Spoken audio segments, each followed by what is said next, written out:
Very good afternoon to all of you. छोटों को ढेर सारा प्यार, बड़ों को पैरी पौना जी। गाइस टाइम हो रहा है 12:15 और अभी हमने नाश्ता नहीं किया।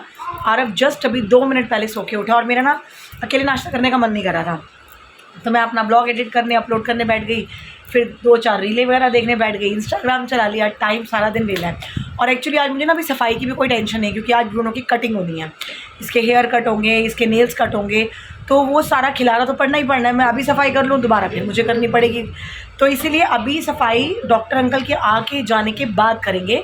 और ब्रूनो की कटिंग मैं कराऊंगी ना, बाल बहुत छोटे कराऊंगी, लेकिन जो पिछली बार की तरह अंकल 0 नंबर की मशीन मार गए थे और इसके जो ज़ख्म बन गए थे ना, वो मैं नहीं होने दूंगी बिल्कुल भी, क्योंकि इसको इतनी तकलीफ़ होती है, पूरी बॉडी में ज़ख्म हो जाते हैं, स्किन छिल जाती है। तो वो मैं अंकल को पहले ही वार्निंग दूंगी कि अंकल बी केयरफुल, इसको कोई इंजरी या कुछ ऐसा रैश वगैरह ना हो। बेचारा बड़ा परेशान होता है, बहुत परेशान हो जाता है। तो बहुत आराम से केयरफुल तरीके से इसकी कटिंग वगैरह होगी और पूरा एक भालू निकल जाएगा इसकी बॉडी से। इतने बाल निकलते हैं, इतने बालों का गुच्छा निकलता है कि पूछो मत। तो चलिए गाइज़, अभी हम उठे हैं तो बनाते हैं नाश्ता और फिर वेट करते हैं अंकल के आने का। गाइज़ ये देखिए, अब हमें अपना टाइम पास करना है ना, तो ये लगे हुए दोनों भाई, इतना मस्ती, इतनी मस्ती चल रही है इसकी। आरव के साथ लिटरली लड़ रहा है। ये देखो, तो तेरी चक्री बेड पे क्यों चल रही है? और तुत्तू बुई, देखो देखो देखो, हस्की मुंह बना लेगा, देख। अरे रे मत कर, लग जाएगी उसको, बस कर। देख देख, बराबर अटैक करता है। ओए रे बुनू, ये गोल गोल चक्री क्यों घुमा रहा है आज अपनी? बस बस भालू।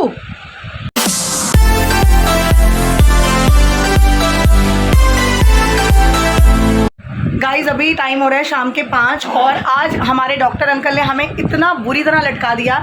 3 बजे तक तो वो हमें कहते रहे हम अभी आ रहा हूँ, मैं अभी आ रहा हूँ, आधे घंटे में आ रहा हूँ, 15 मिनट में आ रहा हूँ। तो मैंने कुछ काम नहीं शुरू किया था कि उनके आने के बाद बहुत गंद मचेगा, बाल बाल इसके उतरेंगे, तो मैं सफाई तब शुरू करूँगी। 3:30 पौने 4 बजे मैंने कॉल किया, तो अंकल से पता चला कि आज आ ही नहीं रहे। आज का प्रोग्राम कैंसिल हो गया, क्योंकि उनके क्लिनिक में ऑलरेडी लोग अपने डॉगीज़ लेकर आए हुए हैं हेयर कट के लिए, तो वो उनको छोड़ के नहीं आ पा रहे। अब कल वो आएंगे हमारे यहाँ, तो मैंने उनको बोल दिया कि आप सुबह सुबह का टाइम रखो ताकि मेरा काम भी टाइम से ख़त्म हो जाए। तो अब इसका जो हेयर कट है वो कल पोस्टपोन हो गया और मेरा आज का आधा दिन वेस्ट हो गया। लेकिन मैं आप करने लगी हूँ किचन में स्प्रे कॉकरोचेज़ वाला, और फिर देखना कॉकरोच निकलेंगे, जो नीचे की जगह होती है ना वहाँ से ज़रूर निकलेंगे। तो चलिए अब हम अटैक करते हैं किचन मोड में। तो गाइज़ ये जो हमारा स्पेशल वाला काउंटर है ना, ओए तेरी ऐसी की तैसी बदतमीज़, इतनी ठहर जा तू। तो ये जो स्पेशल काउंटर है मैं इसको पूरा खाली करूँगी, इसको भी साफ़ कर दूँगी। और नीचे जो हमारा ये सामान पड़ा होता है ना यहाँ पर, इसमें भी सब जगह मैंने स्प्रे मारना है और फिर देखते हैं कि कॉकरोचेस कितने निकलते हैं। पहले ये मैट हटा दूँ मैं यहाँ से, राइट। गाइज़ ये देखिए, सफाई अभियान शुरू किया ना, यहाँ पर तो खैर कॉकरोच निकला नहीं, बट मैंने सब हटू कर यहाँ पर एक कपड़ा अभी हटाया हुआ है। और जो यहाँ पे पीछे से कॉकरोचेस निकले हैं ना, वो ये मरे पड़े। मैं कॉकरोचेस से तो बिल्कुल डरती नहीं, बिल्कुल नहीं डरती, मैं हाथ से पकड़ लेती हूँ। ये मेरे ट्यूशन के बच्चे जानते हैं। तो ये मैंने बस मार दिए हैं। अब इनको साफ़ करके यहाँ पर एक बार पोछा लगा दूँगी पूरा। तो ये जो बड़े बड़े कॉकरोचेस होते हैं ना, फिर ये अंडे बहुत सारे देते हैं। तो इस तरीके से आज हमने ये जीव हत्या कर दी। तो मैं ये कपड़ा पूरा साफ़ करके अच्छे से और ये सारा सामान अपना दोबारा से यहाँ पे सेट कर देती हूँ। फाइनली गाइस, रसोई का काम करने के बाद मैं जस्ट अभी नहा कर निकली हूँ और टाइम हो रहा है 6:15। आज हमारे डॉक्टर अंकल की वजह से ना मेरा सारा काम लेट हो गया और ब्रूनो के बाल फिर नहीं कट पाए। तो अभी कल इसकी कटिंग हो जाएगी बहुत अच्छे से, बहुत ही अच्छे से कटिंग करा लूँगी मैं, ताकि 3, 4, 5 महीने आराम से निकल जाएँ। और अब मैं जो जलाती हूँ और उसके बाद मैं ना चाय बनाऊँगी अपने लिए शाम की। सुबह से 1 ही कप पी है चाय, मैंने कम कर दी है थोड़ी। और कल मेरी भाभी आए थे ना, तो वो मट्ठी लेकर आए ट्रायंगुलर शेप वाली, मैं अभी आपको दिखाती हूँ। वो उसके साथ 2 मट्ठी लूँगी चाय के साथ और अचार साथ में। ओए होए इतनी टेस्टी लगेगी ना, अचार के साथ मट्ठी का टेस्ट यम्मीलिशियस होता है। और साथ में 1 कप चाय, मज़ा ही आ जाएगा। तो चलिए पाठ पूजा कर ले। मंदिर की लाइट जला दी है मैंने। ये देखिए गाइस, मंदिर में लाइट जल चुकी है। तो अभी है पाठ पूजा का टाइम और हमारा मंदिर सारा सजा पड़ा है।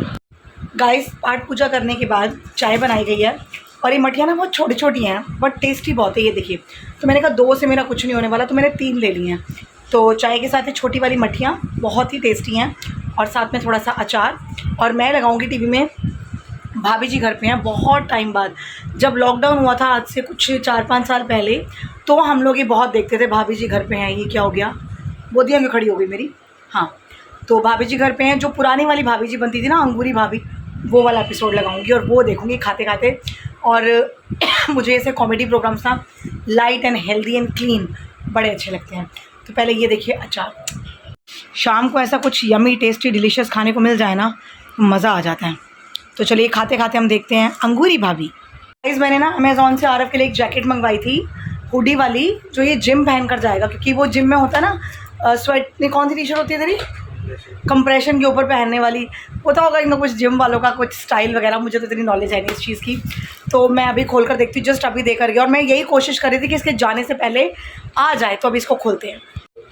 गाइस ये देखिए कॉटन की है ये, मतलब ये गर्मियों में जैसे ही धूप में भी जाएगा ना तो इसको ये पूरा कैरी कर लेगा तो टैनिंग नहीं होगी। यार अब देख रहे हैं कितनी अच्छी लग रही है, पहन के दिखाना है एक बार, मतलब मुझे पहन के दिखाना है एक बार, कॉटन की कितनी बढ़िया लग रही है ये। गाइस आरव भाई साहब गए जिम और अब मैं जा रही हूँ गली के बाहर तक सिर्फ दही लेने, दही और सोडा, क्योंकि दही ख़त्म है। मैंने कहा अब कौन ऑर्डर करे, गली के बाहर तक जाना, थोड़ा पैदल पैदल निकल आती हूँ, थोड़ा बाहर आउटिंग हो जाएगा, क्योंकि मैं निकली नहीं सुबह से बाहर आज। और अभी मैं डॉक्टर को भी कॉल करूँगी और उनसे फ़िक्स टाइमिंग पूछ लूँगी कि आप सुबह कितने बजे तक आ जाएंगे, राइट। तो ब्रूनो बड़े आराम से सो रहा है, ये देखो उसको ज़मीन पर ठंडा ठंडा लग रहा है, वो आराम से सोया है। और पता है हमने ना वो अंदर वाला टेबल ये बाहर कर लिया है, क्योंकि अभी बच्चे तो ज़्यादा है नहीं। तो जब बच्चे वापस से हमारा टचवुड भगवान की कृपा से अगर हमारा ट्यूशन वापस से जल्दी से फुल हो गया तो फिर ये टेबल अंदर चला जाएगा। अभी जब तक नहीं है बच्चे एकोमोडेट हो जाएंगे, इसलिए जब आना शुरू होंगे तो अभी टेबल ये यहीं बाहर है। तो चलिए इसमें ना एक कंफर्टेबल से खाया जाता है, बैठा जाता है, मतलब सामान रखा जाता है कोई आ जाए तो, क्योंकि बड़ा है काफ़ी ये वाला टेबल। तो अभी मैं जाती हूँ बाज़ार और दही और सोडा लेकर आती हूँ। गाइस सोडा, लेस का पैकेट, सोडा मैंने फ्रिज में रख दिया, कॉफ़ी के पाउच ये भी आ गए, और दही, दही एक्चुअली थोड़ा सा पड़ा हुआ था बट मैंने कहा अब रात को रायता डालना है, और मेरा मन ना आज पकौड़ी वाला रायता डालने का नहीं है, खीरे का रायता डालने का हो रहा है, बड़ा टेस्टी लगता है। तो ये मैं दही का भी छोटा वाला ही लाई हूँ, ताज़ा लाओ ना वो सही रहता है, 2-2 दिन पड़ा रहना उसका टेस्ट चेंज हो जाता है। तो चलिए मैं थोड़ी सी फैंटा पड़ी है तो 2 दिन से किसी ने पी नहीं, इसे मैं ख़त्म कर दूँ, फिर मैं रसोई में जाती हूँ, पत्ता गोभी मटर बनाती हूँ, दही का रायता डालती हूँ, और मशीन में जो कपड़े पड़े हैं उनको बाहर रस्सी पे डाल दूँ, फिर मेरा काम ख़त्म। ब्रूनो को खाना खिलाऊंगी मैं 11:30-12 बजे ताकि इसको भूख लग जाए थोड़ी और एक खाना खाए, और सबसे पहला काम करती हूँ डॉक्टर को कॉल करने का। ये देखिए ये मेरा शॉर्टकट तरीका खाना बनाने का। मैंने पत्ता गोभी काट ली, मटर, प्याज, टमाटर, नमक, मिर्च, हल्दी, नहीं मिर्ची नहीं डाली अभी, तो ये सब डालकर मैंने इसको एक साथ कढ़ाई में डाल दिया है, थोड़ा सा पानी डाल दिया जैसे कि आपको दिख रहा है। अब मैं इसको ढक दूँगी और ये अपने आप आराम से पकती रहेगी, और अपना हिस्सा निकालने के बाद मैं बाकी थोड़ा सा गरम मसाला और रेड चिली पाउडर ऐड कर दूँगी। तो ये हमारी बन रही है पत्ता गोभी मटर। और यहाँ पर मैं खीरा कद्दूकस करने लगी हूँ। खीरे को अगर आप हाथों से बीच में से 2 तोड़ लेना तो उसका कड़वापन ख़त्म हो जाता है। तो इसको कद्दूकस करके दही में रायता डालते हैं फटाफट। गाइस ये देखिए खीरा कद्दूकस करके दही में खीरे का रायता डाल दिया, और उसके बाद थोड़ा सा चाट मसाला जो मैंने मंगवाया हुआ है, ये ओरिका का ओल्ड दिल्ली चाट मसाला, मैंने ये भी डाल दिया है। तो अभी मैंने हल्का ही डाला, अगर कम लगेगा तो और डाल लिया जाएगा। तो इसे अब मैं फ्रिज में रख देती हूँ अच्छे से मिक्स करके। गाइस खाना वाना तो बन रहा है, मतलब बनता रहेगा। आज एक बात मैंने आप लोगों से करनी थी, आप भी अवेयर हो गए ज़रूर।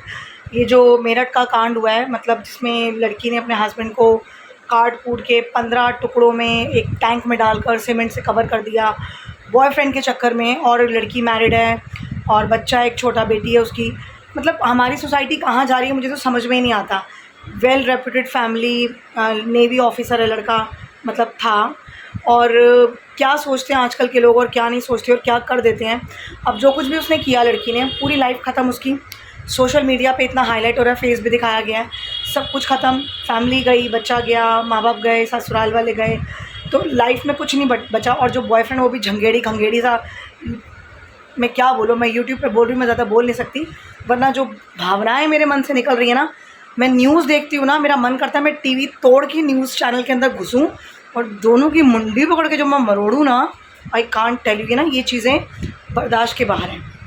अगर मैं कभी गलती से एक दिन के लिए लॉ एंड ऑर्डर मिनिस्टर बन जाऊँ ना, यूँ कोई वेट ही नहीं करूँगी मैं, जब सबूत मिल गया, कोई केस नहीं, कोई कुछ नहीं, ताबड़तोड़ कार्रवाई, ताबड़तोड़ पनिशमेंट। ऐसा हो अगर, तो ये जो क्राइम रेट बढ़ता जा रहा है ना दिल्ली में, बेसिकली दिल्ली में जो क्राइम रेट बढ़ता जा रहा है, रेपिस्ट के केसेस, मर्डर केसेस, ये केस वो केस, मतलब सुबह न्यूज़ लगाओ, एक तड़कता भड़कता हेडलाइन आ रहा होता है, आज ये हुआ कांड, और फिर वो 10 दिन चलेगा, फिर वो शांत होकर बैठ जाएंगी। फिर कोई कांड होगा, फिर 10 दिन चलेगा न्यूज़ में, फिर शांत होकर बैठ जाएंगे।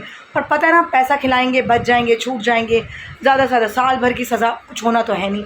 तो ये इस समय वो जो हमें अपनी आवाज़ उठानी चाहिए, हमें जो मतलब जो फैमिली लोग हैं ऑब्वियसली जिनका कोई लेना देना नहीं, वो कहेंगे हमें क्या पड़ी है, क्योंकि ये चीज़ें कहीं पर भी किसी के साथ भी हो सकती हैं।